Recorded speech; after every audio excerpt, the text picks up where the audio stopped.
जय श्री कृष्णा, जय श्री राम, जय गौ माता, जय राधे श्याम। और आप सब कैसे हैं? आप देख रहे हैं अनंत चतुर्दशी व्रत कथा सुनने के लिए आप जा रहे हैं।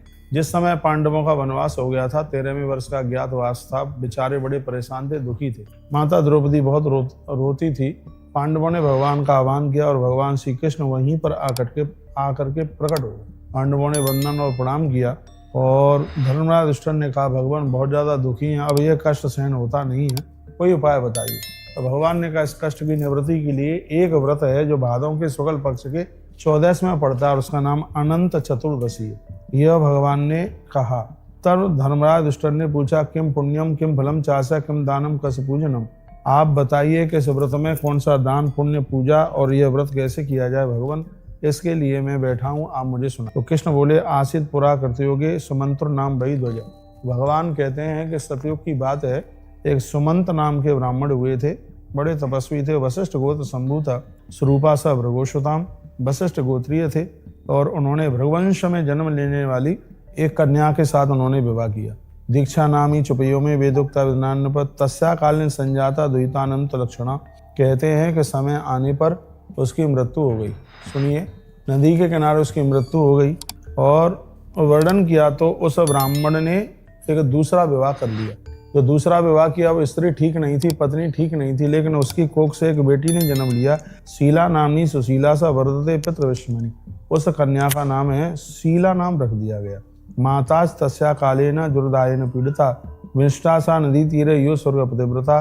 कहते हैं कि समय आने पर उसकी भी मृत्यु हो गई, ऐसा वर्णन किया गया। बेटी बिल्कुल अनाथ हो गई थी। अब यह समय चलता रहा। माना हो तो बच्चों को पालना बहुत ज़्यादा बड़ा मुश्किल है। तो माँ कहते हैं कि एक दिन की बात थी, वहीं पर चलते घूमते हुए महात्मा कौंडिन्य वहाँ चल करके आए। वो बहुत तपस्वी थे। इस ब्राह्मण सुमंत ने अपनी कन्या का विवाह उस महात्मा कौंडिन्य के साथ कर, वह अपने पति की सेवा में लगी रही। पुराणाकार कहते हैं एक दिन की बात थी, वह पूजा के लिए जल लेकर के नदी के किनारे पहुंची और वहां नदी के किनारे पर कुछ स्त्रियां पूजन और व्रत कर रही थी। भगवान श्री कृष्ण कहते हैं कि हे युधिष्ठिर, वह भी वहां वो व्रत कथा सुनने लगी और वहां पर वो बैठी और उसने जब कथा पूरी हो गई तो उसने उन स्त्रियों को पूछा कि यह पूजा किसकी है, कौन से देवता की पूजा है। उनमें से एक स्त्री ने कहा कि यह अनंत भगवान की पूजा है। तो उसने पूछा कि इससे होता क्या है। तो कहा कि पति के ऊपर, परिवार के ऊपर यदि किसी भी प्रकार का कष्ट और संकट चल करके आवे तो इससे उसकी निवृत्ति हो जाती। उसने कहा कि मेरे पिताजी के ऊपर बड़ा कष्ट है, मैं अकेली उनकी बेटी हूँ और मेरे पिता के 2 विवाह हुए थे, लेकिन घर में एक भी माँ नहीं है, वो भारी कष्ट में है और मेरे पति भी बस ऐसे ही जीवन जी रहे हैं। तो क्यों ना यह व्रत मैं करूँ, इसके लिए मुझे क्या करना होगा। तो भगवान श्री कृष्ण कहते हैं कि उस स्त्री ने कहा कि इसमें अनंत भगवान की पूजा होती है।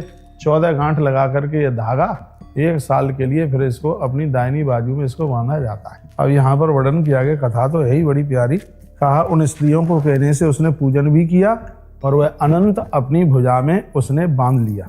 एक दिन की बात थी, वह कहने लगी कि ये क्या होता है और उसने वो तोड़ ताड़ करके और वो ऐसे ही फेंक दिया। अनंत भगवान रुष्ट हो गए। कहा गया इसमें भगवान श्री कृष्ण कहते हैं कि अनंत भगवान इतने रुष्ट हो गए कि शीला ने जो हाथ में धागा बांधा था और जैसे ही उसको तोड़ा तो सबसे पहले तो उसके घर में आग लग गई। कहते हैं कि उसका धन पूरा का पूरा नाश हो गया, जो भी कुछ था।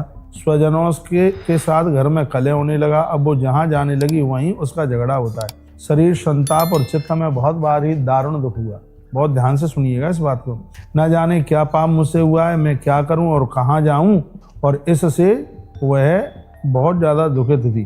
तत्पश्चात कहते हैं कि एक समय की बात थी, मन ही मन में वह सोच रही थी कि कहीं हो सकता है कि मैंने भगवान अनंत का अपराध तो नहीं कर दिया, तो धागे को तोड़ करके मैंने फेंक दिया। मुझे लगता है कि इससे ही भगवान मेरे ऊपर रूठ गए हैं। तो वन में भटकने लगे निसौम में।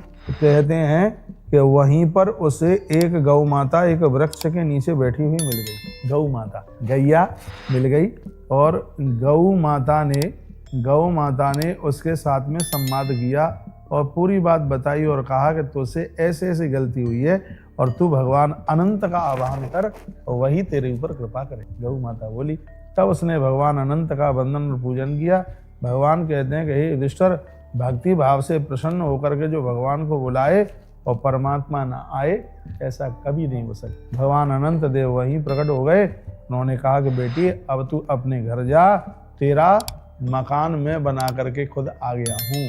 भगवान ऐसा बोले तेरी जो चीज़ें समाप्त हो गई थी वह सब मैंने घर में सब भर दी हैं।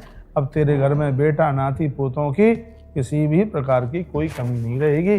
साल भर तक इस अनंत को अपने हाथ में बांध करके रखना। इसमें मेरी पूजा हर अनंत चतुर्दशी को करना। भगवान श्री कृष्ण कहते हैं युधिष्ठिर, स्वयं भगवान ने कहा था जो अनंत चतुर्दशी वो मेरा व्रत करता है, मेरा बंधन और पूजन करता है, मैं उसके जीवन में किसी भी प्रकार की तकलीफ नहीं होने देता। इसलिए हे धर्मराज युधिष्ठिर, तुम भी अपनी पत्नी के साथ में भादों के शुक्ल पक्ष में आने वाली अनंत चतुर्दशी को बंधन पूजन करो। 7 सर्पों का इसमें पूजन और मेरा पूजन यानी नारायण का इसमें पूजन कीजिएगा और आपको सुख समृद्धि सब कुछ प्राप्त हो जाएगा। तो जैसे उन्होंने अनंत चतुर्दशी का वो व्रत किया तो विराट नरेश के यहाँ जाकर के उन्होंने 1 वर्ष निकाला। अर्जुन ने पितामह भीष्म के साथ में सबको परास्त कर दिया। कष्ट बहुत चल करके आए, लेकिन आखिर में अनंत चतुर्दशी के प्रभाव से मैं भी अर्जुन का सारथी बन गया। उसके रथ में मैं बैठा और उन्हें विजय प्राप्त हो गई। सोनक को कथा सुना रहे हैं। और अनंत चतुर्दशी के प्रभाव से पांडवों ने दुष्टों का मर्दन करते हुए अपने राज्य को प्राप्त कर लिया। बोले अनंत देव भगवान की जय हो। जो भी कोई इस कथा को सुनेंगे उन्हें सब कुछ प्राप्त होगा। शीला के घर में बहुत आनंद हुआ। वो अपने पति के साथ बहुत आनंद के साथ जी रही थी और अंत में दिव्य विमान आया और शीला अपने पति के साथ भगवान के धाम के लिए चली गई। यह कथा हमने आपको अनंत चतुर्दशी की कथा सुनाई, आपने सुनी, बहुत बहुत धन्यवाद। इसमें कुछ भी आपको बढ़िया लगा है तो वीडियो को आगे जरूर भेजिए। और अनंत चतुर्दशी का डोरा है दाहिने हाथ में, पूरा 1 साल तक बांध करके रखिए और 1 साल के बाद में फिर उसको प्रवाहित कर देना। मैंने पिछली वीडियो में बोला ही है। फिर नया धागा बांध लें, इसमें अनंत चतुर्दशी की कथा सुने। और सांप है तो वह कुसाके बना करके पटाखे ऊपर रख करके ये उनकी पूजा होती है। बहुत सरल, बहुत सहज पूजा है। और आप पूजा भी नहीं कर पाते हैं तो आप व्रत कथा तो सुन लीजिएगा, मानसिक भाव से पूजन करते हुए, लेकिन अपने हाथ में अनंत को जरूर बांधिएगा। और यदि आपने भगवान गजानंद, भगवान गणपति की आपने पूजा करी है, भगवान गणेश जी की आपने पूजा की है, तो अनंत चतुर्दशी के दिन गणेश जी का विसर्जन होता है। एक बड़ी दुख भरी बात मैं आपको सुना रहा हूँ जो मुझे अच्छा नहीं लग रहा है, और मैंने आज ही कुछ वीडियो देखी है। लोग नाले में गणेश जी को फेंक, मेरी तो आंख में आंसू आ गए देख करके। तो ऐसी पूजा से तुम्हें मिलेगा क्या? अपराध हो जाएगा। तुम्हारे यहाँ नदियाँ नहीं है तो जरूरी है कि तुम 17 फुट की गणेश जी की प्रतिमा रखो। भैया छोटी रखिए, परात में पानी भर करके और प्रतिमा को उसमें आप गला दें बिल्कुल, और तत्पश्चात उस पानी को पेड़ों में डाल दो, वृक्षों में डाल दो, ये ज़्यादा ठीक है। लेकिन आप नालों में फेंक रहे हैं तो बिल्कुल ठीक नहीं है। आप गंदी जगह पर भगवान गणेश जी को फेंक रहे हैं तो बहुत बड़ा अपराध हो रहा है। ऐसा बिल्कुल मत कीजिएगा। हरे कृष्णा कृष्णा कृष्णा हरे हरे, हरे राम राम राम हरे हरे। बोलिए अनंत देव भगवान की जय हो। कैसी कथा?